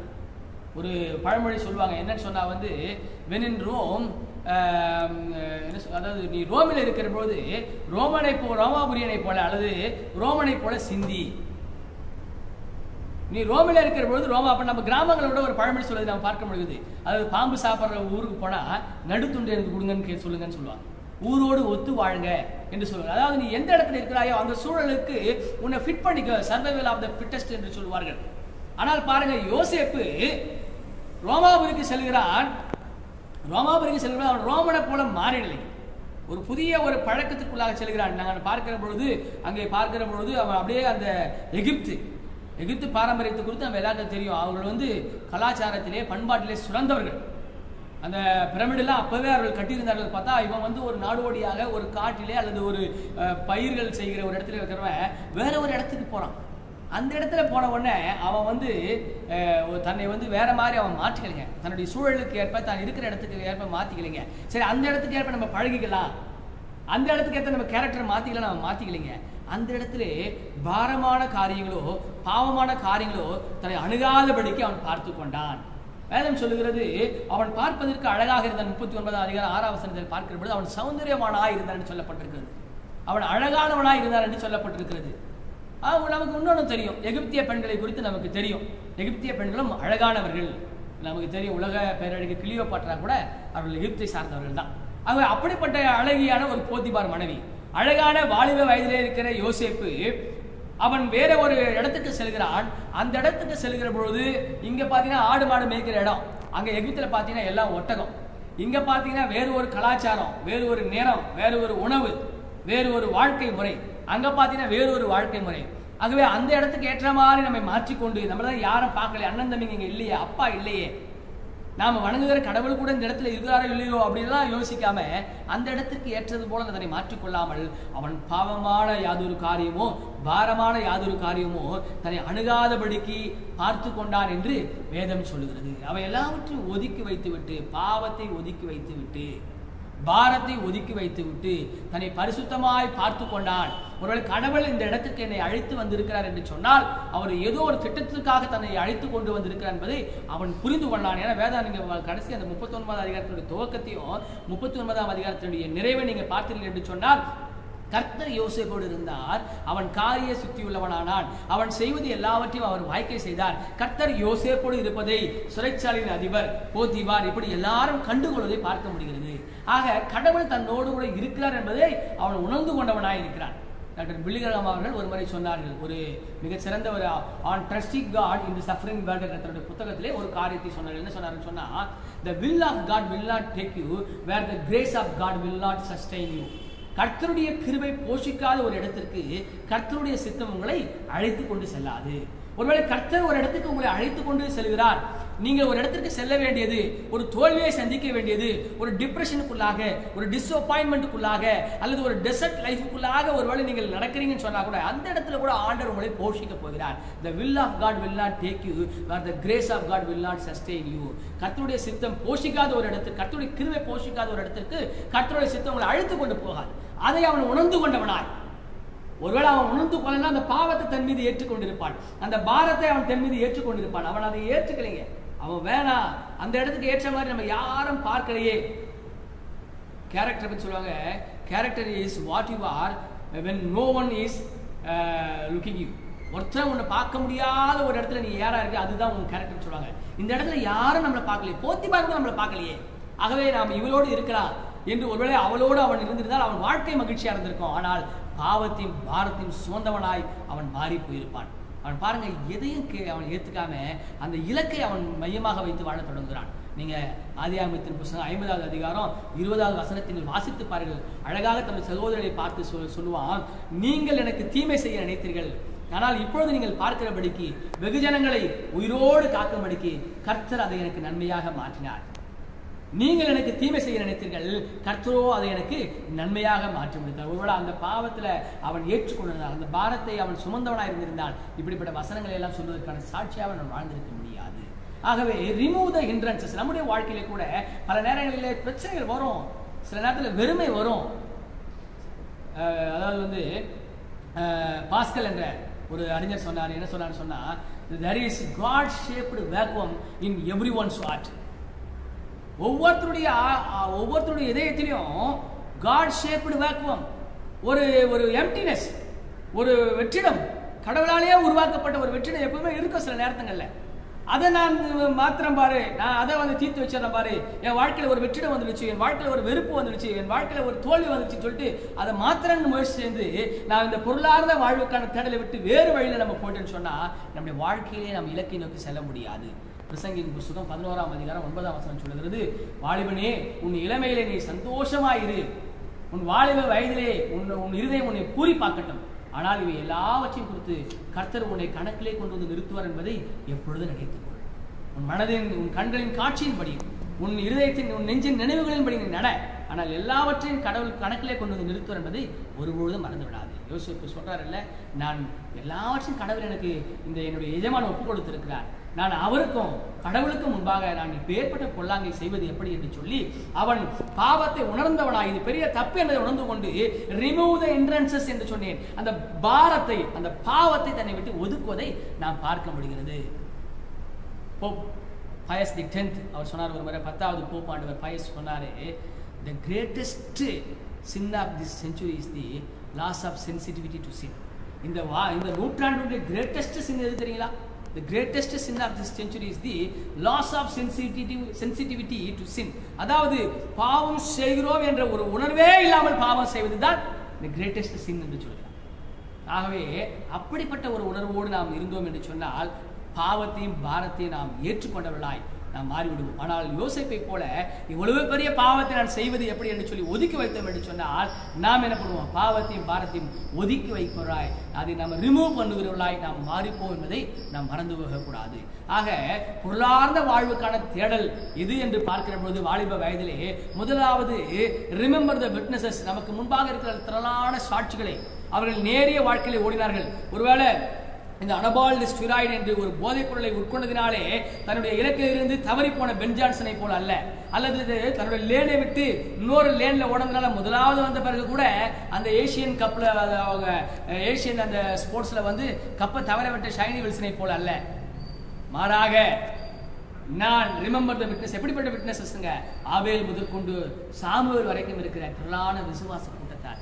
அதை எப்பொழுதும் நினைத்து பார்க்கணும். அந்த விசுவாசங்களை எப்பொழுதும் நினைத்து பார்த்து ஒருவேளை இன்றைக்கு நம்மை சுற்றி இருக்கிற பாவங்களையும் பாரத்தையும் ஒதுக்கி வைக்க வாலிபர்களாக நாம் கற்றுக்கொள்ள வேண்டும். நம்முடைய வாலிப வயதில் இன்னைக்கு அநேக அட்ராக்ஷன்ஸ், அநேக காரியங்கள் நம்மை சூழ்ந்து கொண்டு இருக்கு. அநேக காரியங்களில் நம்ம இந்த தேடல்ல வந்து இந்த பொருளார்ந்த தேடல் சொல்ல ஒரு மாதிரி அது எப்படி என்னன்னா மீனிங்ஃபுல் லைஃப்ன்றது வந்து எப்படி சொன்னா மெட்டீரியல் லைஃபுக்கு இன்னைக்கு நம்ம வாலிபர்கள் எல்லாரையும் நான் சொல்ல வரல. ஒரு சிலர் இந்த மீனிங்ஃபுல் லைஃபை விட்டுட்டு மெட்டீரியல் லைஃபுக்குள்ளாக நம்ம போயிடும். உலக பிரகாரமா நம்ம வாழ ஆசைப்படுகிற பொழுது கர்த்தருடைய அந்த தெரிந்து கொள்ளுதல், கர்த்தர் என்னை தெரிந்து கொண்டிருக்கிறார், நான் அவருக்கு முன்பாக எப்படி இந்த பெரிய பாவத்தை செய்வேன் என்று யோசிக்காமல் நாம் அந்த இலக்கை விட்டு தவறி இன்னொரு லேன்ல ஓடுகிற பொழுது நாம் அந்த இலக்கை அடைவதற்காக அந்த வேறு பல எப்படி பென் ஜான்சன் அனபால்டு ஸ்டீராய்டை உபயோகப்படுத்தினார், அப்படி உலக பிரகாரம் பல காரியங்களை நாம் பயன்படுத்துகிற பொழுது நாம் இலக்கை அடைய மாட்டோம் என்பதை நாம் நினைவு கூற அழைக்கப்பட்டோம். நம்முடைய இலக்கு நம்மை விட்டு அது தவறி போய் நம்ம இலக்கை அடைய முடியாது. நம்முடைய மெட்டீரியல் லைஃப்ல வந்து இன்றைக்கு நம் பொருள் சார்ந்த வாழ்க்கையிலே நாம் செல்கிற பொழுது நம்ம எல்லாவற்றையும் நம்ம இழந்து விடும். நம்முடைய ஃபோக்கஸ் எதாக இருக்கணும்? டேவிடுடைய வாழ்க்கையை எடுத்துக்கொள்ளுங்கள், தாவீதுடைய வாழ்க்கையை. அவன் வந்து ஃபோக்கஸ் வந்து ஹெவனா இருக்கணும். அவன் ஃபோக்கஸ் வந்து ஹெவனில் இருக்கணும்.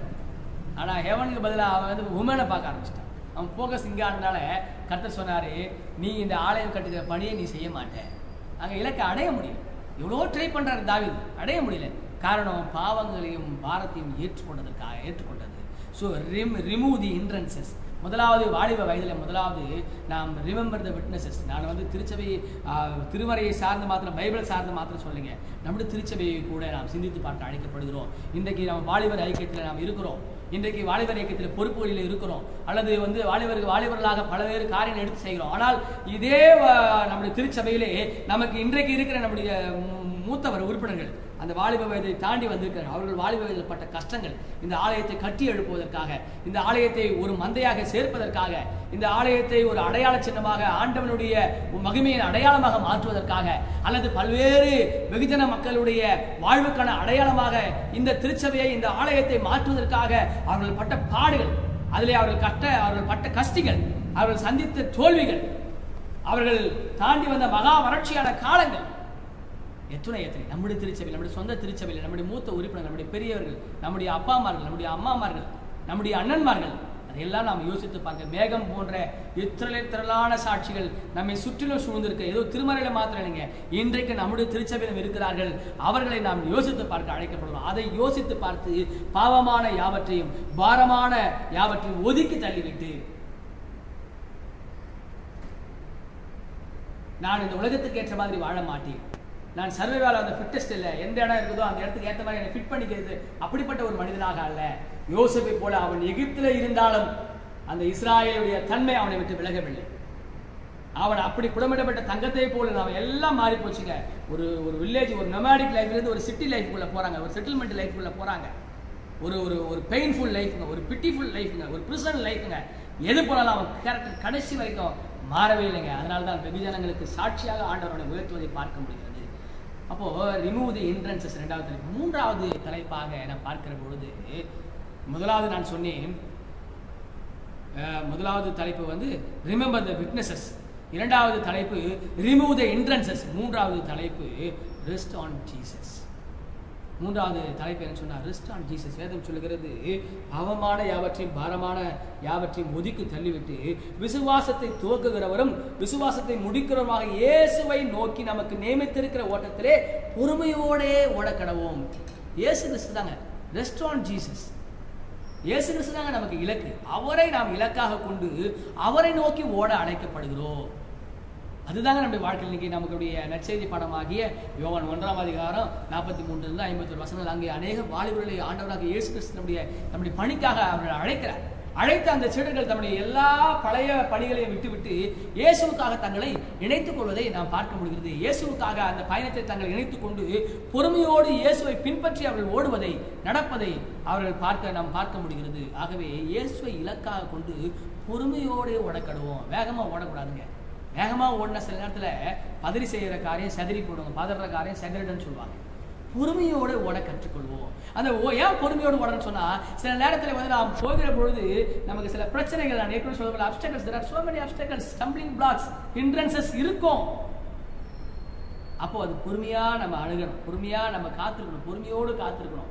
கர்த்தருடைய சித்தம் என்னை இந்த இடத்துக்கு அழைத்து கொண்டு வந்திருக்கிறது என்று சொன்னால், அவருடைய கிருபை என்னை போஷிக்க போகிறது என்ற அந்த நம்பிக்கை நமக்கு இருக்கணும். ஒரு வெறுமையோ, ஒரு வறட்சியோ, ஒரு டிசப்பாயின்மெண்ட்டோ, ஒரு டிப்ரெஷனோ வந்த உடனே ஐயோ இப்படி ஆயிடுச்சு இது பண்ணக்கூடாது. சில கடவுளே கூட சில காரியங்களை அனுமதித்திருப்பார்.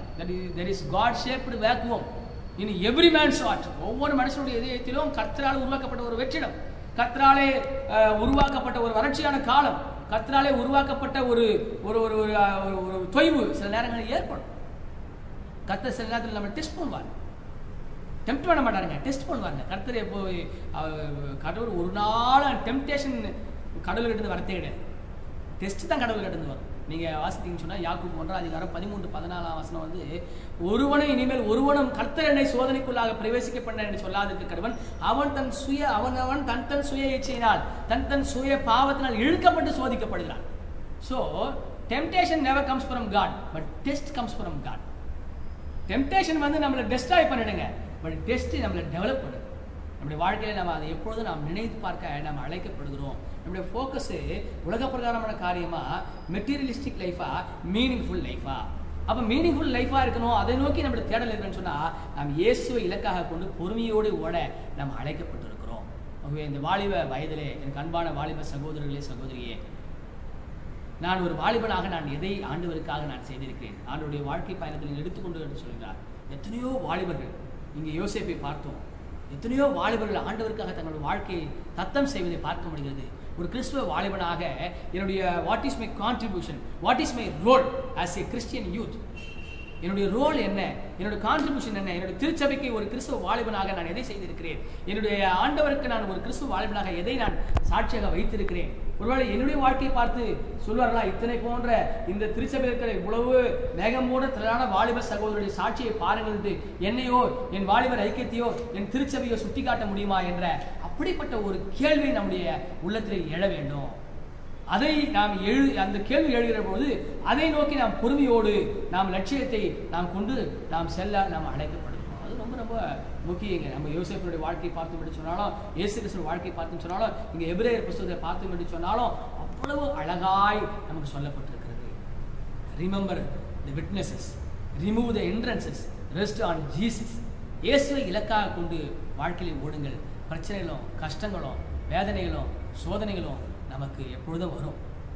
ஆனால் அதை தாண்டி நான் ஆண்டவருக்காக நான் வாழ்வேன், ஆண்டவரை இலக்காக கொண்டு ஓடுவேன், ஆண்டவர் அந்த இலக்கு அந்த ஓட்டத்தின் நிறைவிலே நானும் ஆண்டவருக்கு சாட்சியாக மாறுவேன் என்று சொல்லி ஒரு பொருளார்ந்த வாழ்க்கையை அதற்குள்ளான தேடலுக்குள்ளாக நாம் செல்ல அழைக்கப்படுகிறோம். நம்முடைய வாழ்க்கையே பிரச்சனைகளும் கஷ்டங்களும் எதிர்ப்புகளும் போராட்டங்களும் தொய்வுகளும் தோல்விகளும் ஏற்படுகிற பொழுது திருமறை சார்ந்து நம்முடைய திருச்சபை சார்ந்து நமக்கு முன்பாக இருக்கிற இத்தனை திரளான சாட்சிகளை நாம் யோசித்து பார்க்க அழைக்கப்படுகிறோம். துன்பத்தின் மத்தியிலே புடமிடப்பட்ட பொன்னை போல ஒரு வாலிபனாக ஜொலிக்க நாம் அழைக்கப்படுகிறோம். நம்மை குறித்து இந்த திருச்சபை சாட்சி சொல்ல நாம் அழைக்கப்படுகிறோம். நாம் ஆண்டவருக்காக ஒரு சாட்சியாக நிற்க அழைக்கப்படுகிறோம். நாம் கிறிஸ்தவனாக அல்ல, கிறிஸ்துவுக்குள்ளாய் இருக்கிறவனாய் நாம் இருக்க அழைக்கப்படுகிறோம். அதாவது கிறிஸ்தவன்றது ரொம்ப it is easy to become Christian. It is very very easy to become Christian, but it is very very difficult to become disciple. நாம் ஆண்டவருக்காக நாம் ஆண்டவனுக்கு சீடனாக மாறுவது ரொம்ப ரொம்ப கடினம் என்பதை உணர்ந்து கொண்டு அப்படிப்பட்ட அந்த கடினமான ஓட்டத்தை ஓட நாம் வாலிபனாக நம்ம ஆண்டவருக்கு ஒப்பு கொடுப்போம். என்னால் முடியும். அநேக வாலிபர்கள் திருமறையிலே ஒரு பெரிய மாற்றத்தை ஏற்படுத்த முடியும் என்று சொன்னார். இந்த உலகத்திலே அநேக கிறிஸ்துவ வாலிபர்கள் ஒரு மாற்றத்தை ஏற்படுத்தி இருக்கிறார்கள் என்று சொன்னார். அல்லது இன்றைக்கு நாம் வணங்குகிற ஆண்டவராக இயேசு கிறிஸ்துவே ஒரு வாலிபனாக இருந்து 33 ஆண்டுகளில் ஒரு பெரிய மாற்றத்தை உலகத்தில் ஏற்படுத்த முடியும் என்று சொன்னார். என்னாலும் முடியும். ஆண்டவருடைய ஊழியம் நமக்கு 3.5 ஆண்டுகள் தான் என்பது நம்ம எல்லாருக்கும் தெரியும். 3.5 ஆண்டுகளிலே இன்றைக்கு உலகத்திலே ஒரு பெரிய மாற்றத்தை உலக வரலாற்றிலேயே கிறிஸ்துவுக்கு முன் கிறிஸ்துவுக்கு பின் என்று அவரால் மாற்ற முடியும் என்று சொன்னார். அவரை பின்பற்றின சீடர்கள் மிகப்பெரிய மாற்றத்தை இந்த உலகத்தில் கொண்டு வர முடியும் என்று சொன்னார். உங்களாலும் என்னாலும் நிச்சயமாய் முடியும். அதுக்கு நம்ம ஆண்டவருக்காக ஒப்பு கொடுக்கும். சோரன் கேர்கெகார்ட் என்ற ஒரு பிலாசபர் ஒரு முறை சொன்னார், Christians R like tea, their real strength comes out when they get into hot water. கிறிஸ்தவர்கள் எப்படிப்பட்டவர்கள் என்று சொன்னால் ஒரு டீ தூளை போன்றவர்கள். அந்த டீ தூளானது அந்த அந்த தண்ணீர் எவ்வளவுக்கு எவ்வளவு சூடாக மாறுகிறதோ, அது எவ்வளவுக்கு எவ்வளவு அது கடுமையான சூட்டில் இருக்கிறதோ அந்த அளவுக்கு தன்னுடைய அந்த டீ தூளானது தன்னுடைய அந்த எசன்ஸை வெளிப்படுத்துமா. அதுபோல தான் கிறிஸ்தவர்கள் எவ்வளவுக்கு எவ்வளவு பாரங்கள், எவ்வளவுக்கு எவ்வளவு பாவங்கள், எவ்வளவுக்கு எவ்வளவு வேதனைகள், எவ்வளவு சோதனைகள், எவ்வளவு துன்பங்கள் நம்மை சுற்றி வருகிற பொழுது அந்த in midst of all these trials, all these temptations, நாம கிறிஸ்துவர்கள் என்பதை நாம் வெளிக்கொணர அழைக்கப்படுகிறோம். அப்படிப்பட்ட வாலிபனாக, அப்படிப்பட்ட வாலிப சகோதரியாக சகோதரனாக நாம் வாழ்ந்து ஆண்டவருக்கு சாட்சியாக இருப்போம். நாம் உலகத்தில் ஒரு பெரிய மாற்றத்தை கொண்டு வருவோம். ஆண்டவர் தாமே நம்மையும் நம்முடைய இந்த அருளுரையை நம்ம ஆசீர்வதித்து காப்பாராக. கிறிஸ்துவுக்கு மகிமை உண்டாவதாக. நாம் நம்முடைய பற்றுறுதியை அப்போஸ்தல விசுவாச பிரமாணத்தின் வழியாக பயபக்தியாக அறிக்கை செய்வோம். வானத்தையும் பூமியும் படைத்த சர்வவல்லமையுள்ள பிதாவாகிய தேவனை விசுவாசிக்கிறேன். அவருடைய ஒரே குமாரனாகிய நம்முடைய நாதர் இயேசு கிறிஸ்துவை விசுவாசிக்கிறேன். அவர் பரிசுத்த ஆவியினாலே கன்னிமரியாத்து பிறந்தார். பொந்து பிலாத்துவின் காலத்தில் பாடுபட்டு சிலுவையில் அறையுண்டு மரித்து அடக்கம் பண்ணப்பட்டு பாதாளத்தில் இறங்கினார். 3ஆம் நாள் மரித்தோர்ந்து எழுந்தறினார். பரமணத்துக்கு ஏறி சர்வவல்லமையுள்ள பிதாவாகிய தேவனுடைய வலது பார்த்து வீற்றிருக்கிறார். அவ்விடத்திலிருந்து உயிருள்ளோரையும் மரித்தோரை நியாயத்திற்கு வருவார். பரிசுத்த ஆவியை விசுவாசிக்கிறேன். பொதுவாக இருக்கிற பரிசபையும் பரிசுத்தவானுடைய ஐக்கியமும் பாவ மன்னிப்பும் சரீர உயிர்த்தெழுதலும் நித்திய ஜீவனும் உண்டு என்று விசுவாசிக்கிறேன். ஆமேன். இந்த இளைஞர் சிறப்பு ஞாயிறு வழிபாட்டிலே உங்கள் அனைவரையும் வாழ்த்துகின்றோம். சிறப்பாக இதிலே பங்கு கொள்கிற நம்முடைய திருச்சபையின் இளைஞர் குழுவினரை வாழ்த்துகிறோம், பாராட்டுகிறோம். ஆண்டவர் அவர்களோடு இருந்து அவர்களை தொடர்ந்து ஆசீர்வதிப்பாராக. இந்த பெருந்தொற்று காலங்களில் தொடர்ந்து நீங்கள் பத்திரகமாக பாதுகாப்பாக இருக்கும்படி உங்களை அன்புடன் கேட்டுக்கொள்கிறோம். ஆண்டவருடைய கிருபையாலும் அரசு எடுத்திருக்கிற நடவடிக்கைகளினாலும் தொற்று குறைந்திருக்கிறது. ஆனால் அதே நேரத்தில் தொடர்ந்து நாம் கவனமாக இருக்கும்படி உங்களை அன்புடன் கேட்டுக்கொள்கிறேன். சிறப்பாக பள்ளிகள் ஆன்லைன் வகுப்பு மூலமாக துவங்கி இருப்பதனாலே பிள்ளைகள் படிப்பிலே பாடங்களிலே கவனம் செலுத்தும்படி கேட்டுக்கொள்கின்றேன். மாணவர்களுக்காக தொடர்ந்து ஜெபித்துக் கொள்கிறோம். இந்த வாரத்தில் தங்களது பிறந்தநாள் மற்றும் திருமண நாளை காண்போர், பிறந்த நாள் காண்போர் 27ஆம் தேதி ஜூன் மிஸ் ஜோஹன்னா கனிமொழி, 28ஆம் தேதி Mr Paulraj master Sam Jaffrin, 29ஆம் தேதி Mr Moses Jesudasan, Mr Philip Kumar, Mrs Sonia Evangeline, Mr Santhosh Kumar. June 30ஆம் தேதி Mr Rajadurai Joseph, Mrs Vasuki Persial, Miss Persia.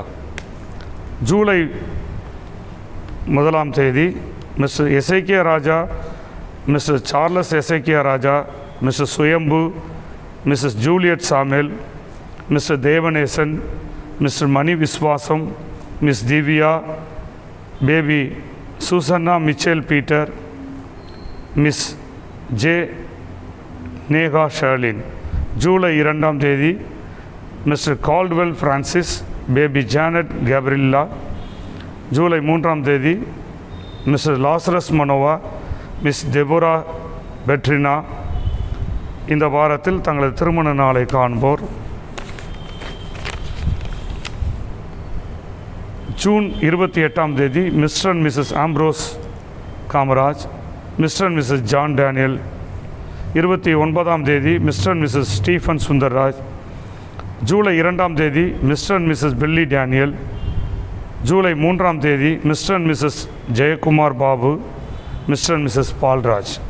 பிறந்த நாள் மற்றும் திருமண நாளை காணும் நம்முடைய திருச்சபையின் பிள்ளைகளை, தம்பதியரை இறை இயேசுவின் திருப்பெயராலே வாழ்த்துகிறோம், பாராட்டுகிறோம். ஆண்டவர் அவர்களை அதிகமாய் ஆசீர்வதித்து காப்பாராக.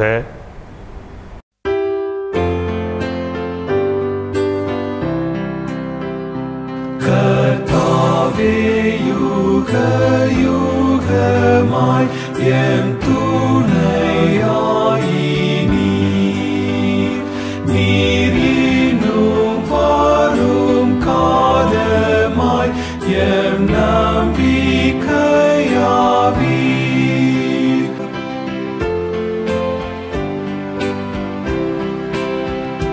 கர்த்தாவே யுக யுகமாய் எம் துணையாயினீர். இக்கட்டில் நற்சகாயராய் எம் நித்ய வீடாவீர்.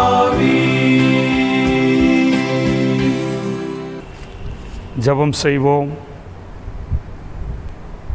எங்கள் அன்பின் நல்ல ஆண்டவரே, எல்லா ஈவுகளையும் நல்வரங்களை எங்களுக்கு அந்தந்த காலங்களிலே அருளுகின்றவரை உம்மை துதிக்கிறோம், ஸ்தோத்திரிக்கிறோம், போற்றுகிறோம்.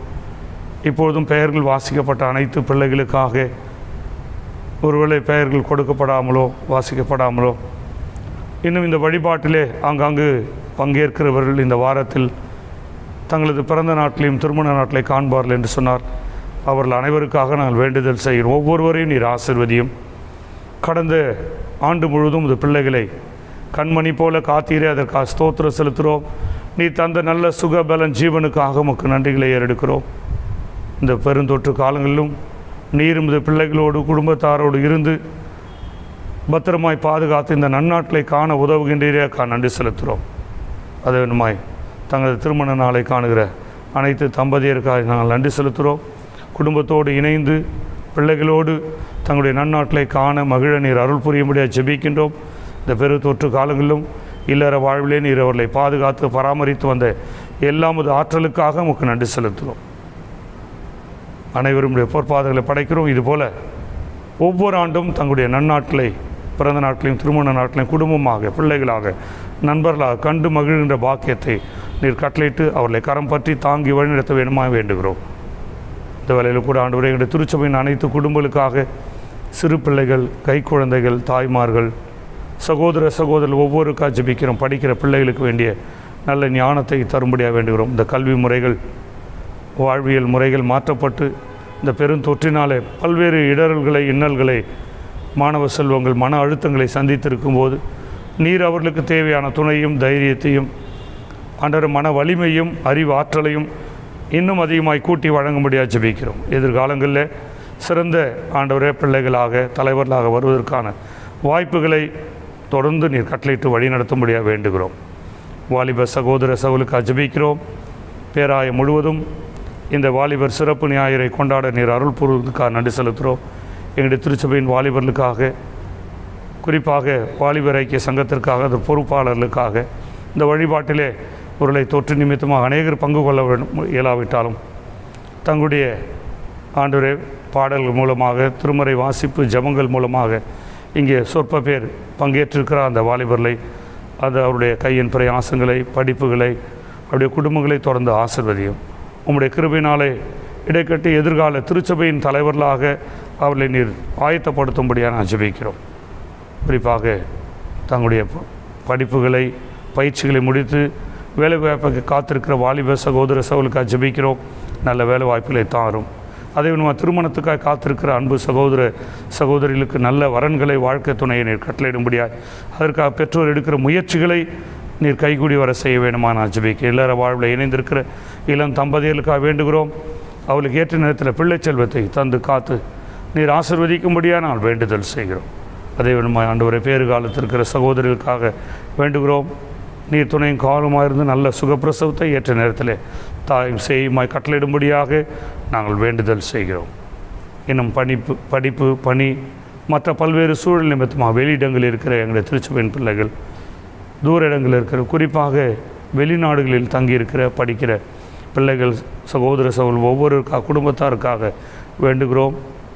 இந்த கொரோனா பெருந்தொற்று நிமித்தமாகவும் பல்வேறு ஊரடங்கு கட்டுப்பாடுகள் நிமித்தமாக அவர்கள் இந்த விடுமுறை நாட்டிலே வந்து பயணம் செய்து தங்களுடைய உறவினர்களை, குடும்பத்தாரை, பெற்றோரை காண இயலாத சூழ்நிலையில் தூர இடங்களில் இருக்கும்போது நீர் அவர்களுக்கு துணையும் காவலுமாக இருந்து அவர்களை பாதுகாத்து பராமரித்து கொள்ளும்படியாய், தேவைகள் அனைத்து சந்தித்தருளும்படியாய் நாங்கள் இந்த வேளையில் அதிகமாக வேண்டுதல் செய்கிறோம்.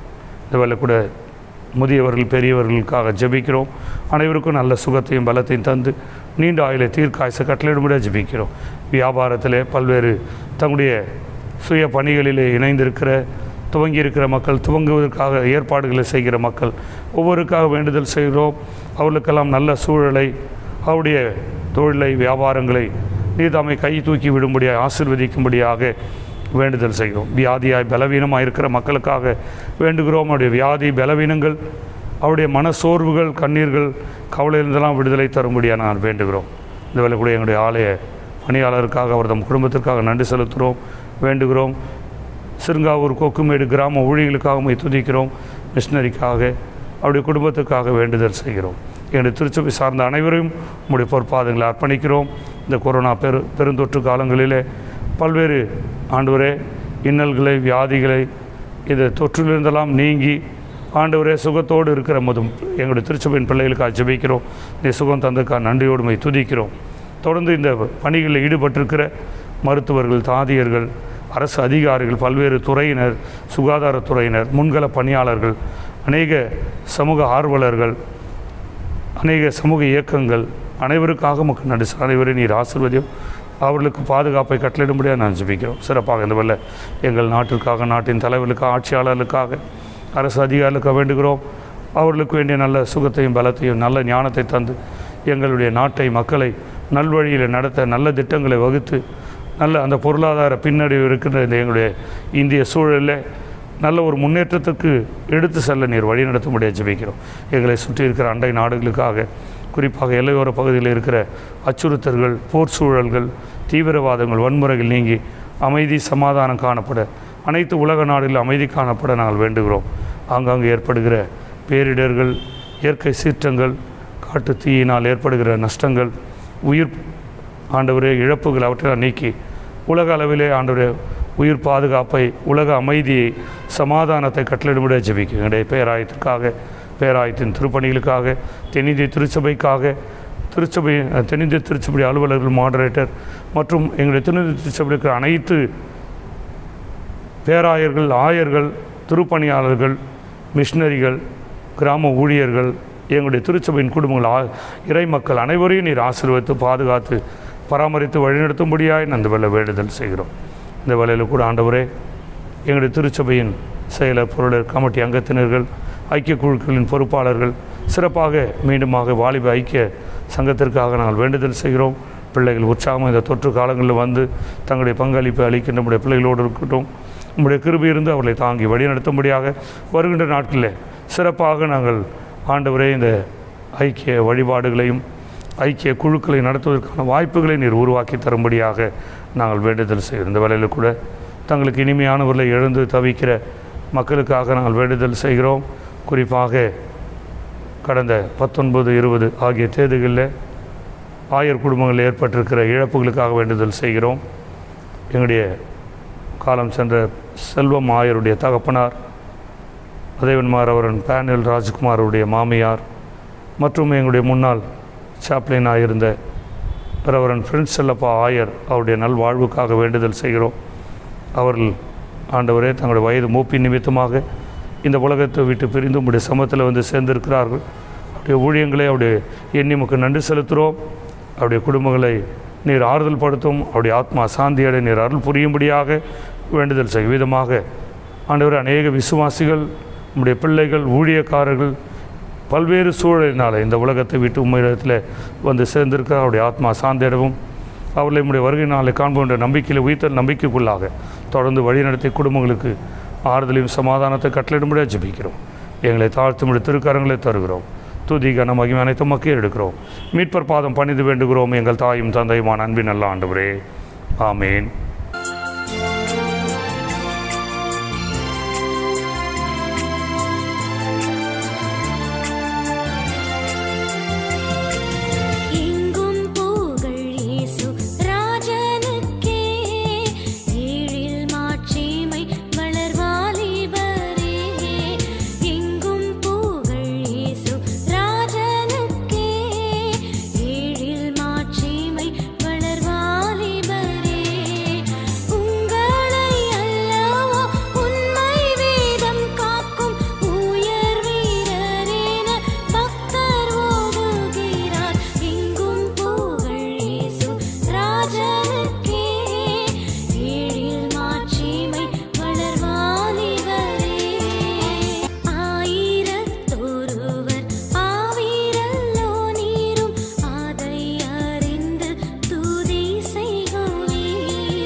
நன்றி ஜெபம்.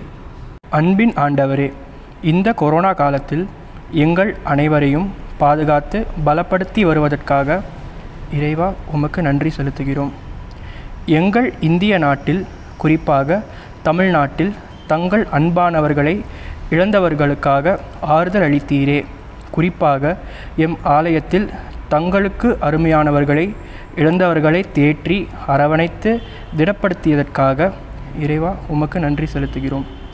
எங்கள் ஆலயத்தின் ஒவ்வொரு குடும்பங்களையும் பாதுகாத்தீர். முதியோர், சிறு குழந்தைகள், வாலிபர்கள் என அனைவரையும் செட்டையின் கீழ் மறைத்து கொண்ட தயவுக்காக இறைவா உமக்கு நன்றி செலுத்துகிறோம். கொரோனா நாட்களில் தம் பணியை தொடர்ந்து செய்து வருகிற மக்களுக்காக அவர்களை சுகத்தோடு பாதுகாத்து வருவதற்காக இறைவா உமக்கு நன்றி செலுத்துகிறோம். எம் தென்னிந்திய திருச்சபை ஆற்றி வருகிற பணிக்காக எங்கள் பேராயர் அனைத்து ஆயர்கள் செய்யும் ஊழியத்திற்காக மற்றும் மருத்துவமனைகள் ஆற்றி வருகிற பணிக்காக ஊழியர்கள், மருத்துவர்கள், செவிலியர்கள், இறைவா உமக்கு நன்றி செலுத்துகிறோம். மன்றாட்டு ஜெபம்.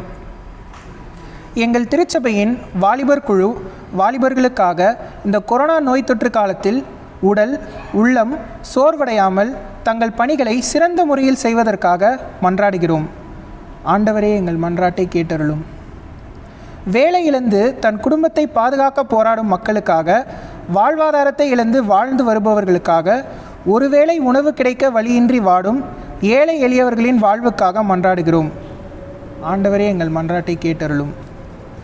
பள்ளி கல்லூரி சென்று கல்வியை கற்க இயலாமல் ஆன்லைன் வழியே கல்வி கற்கும் அனைத்து மாணவ செல்வங்களுக்காக அவர்கள் சோர்வின்றி தம் கல்வியை உற்சாகத்தோடு தொடர மன்றாடுவோம். ஆண்டவரே, எம் மன்றாட்டை கேட்டருளும். நம் ஆலயத்தின் ஒவ்வொரு குடும்பங்களுக்காக, விசேஷமாக முதியோர், சிறு குழந்தைகள் மற்றும் பெருந்தொற்று சூழலில் தங்களை அர்ப்பணித்து பணி செய்யும் முன்கள பணியாளர்கள் அனைவரும் சுகத்தோடு பாதுகாப்போடு இருக்க மன்றாடுகிறோம். ஆண்டவரே, எங்கள் மன்றாட்டை கேட்டருளும். நம் ஆலயத்தின் போதகர் மற்றும் அவரது குடும்பத்திற்காக, ஆலய பணியாளர் திரு குமார் குடும்பத்திற்காக சுகம் பலன் தந்து பாதுகாக்கவும், விரைவில் நம் ஆலயங்கள் திறக்கப்பட்டு வழிபாடுகள் மற்றும் அனைத்து திருப்பணிகள் நடைபெற மன்றாடுகிறோம். ஆண்டவரே, எங்கள் மன்றாட்டை கேட்டருளும். கடந்த காலத்தில் அதிக அளவில் கொரோனா நோய் மற்றும் வேறு சூழலினால் இறந்தவர்களுக்காக, மேலும் தமக்கு அருமையானவர்களை இழந்தவர்களுக்கு வேண்டிய ஆறுதலை தந்து தேற்றும்படிக்கு மன்றாடுகிறோம். ஆண்டவரே, எங்கள் மன்றாட்டை கேட்டருளும். ஜெபம் செய்வோம். கர்த்தாவே எங்களுக்கு இறங்கும். கிறிஸ்துவே எங்களுக்கு இறங்கும். கர்த்தாவே எங்களுக்கு இறங்கும். பரமன்றிருக்க எங்கள் பிதாவே, உம்முடைய நாமம் பரிசுத்தப்படுவதாக, உம்முடைய ராஜ்யம் வருவதாக, உம்முடைய சித்தம் பரமண்டத்திலே செய்யப்படுவது போல பூமியிலேயே செய்யப்படுவதாக. அன்றன்றுள்ள எங்கள் அப்பத்தை எங்களுக்கு இன்று தாரும். எங்களுக்கு விரோதமாய் குற்ற செயலுக்கு நாங்கள் மன்னிக்கிறது போல எங்கள் குற்றங்களை எங்களுக்கு மன்னியும். எங்களை சோதனைக்குள் பிரவேசிக்க பண்ணாமல் தீமின்றி ரட்சித்துக் கொள்ளும். ராஜ்யமும் வல்லமையும் மகிமையும் என்றென்றைக்கும் உடையவைகளே. ஆமேன். கடவுளுடைய இரக்கமுள்ள கிருபைக்கும் பராமரிப்புக்கும் பாதுகாவலுக்கும் நம் அனைவரையும் அர்ப்பணம் செய்கிறோம். நமது ஆண்டவராக இயேசு கிறிஸ்துவின் அருளும், தாயும் தந்தையும் ஆகிய கடவுளின் அன்பும், தூய ஆவியாண்ட வழிநடத்தல், ஆசீர்வாதம், பாதுகாவல், பராமரிப்பு நம் அனைவரோடும், நம்மை சுற்றி வாழ்கிற அனைத்து மக்களோடும் இன்றும் என்றும் இருந்து எப்பொழுதும் வழிநடத்தி ஆசீர்வதித்து காப்பாராக. ஆமேன்.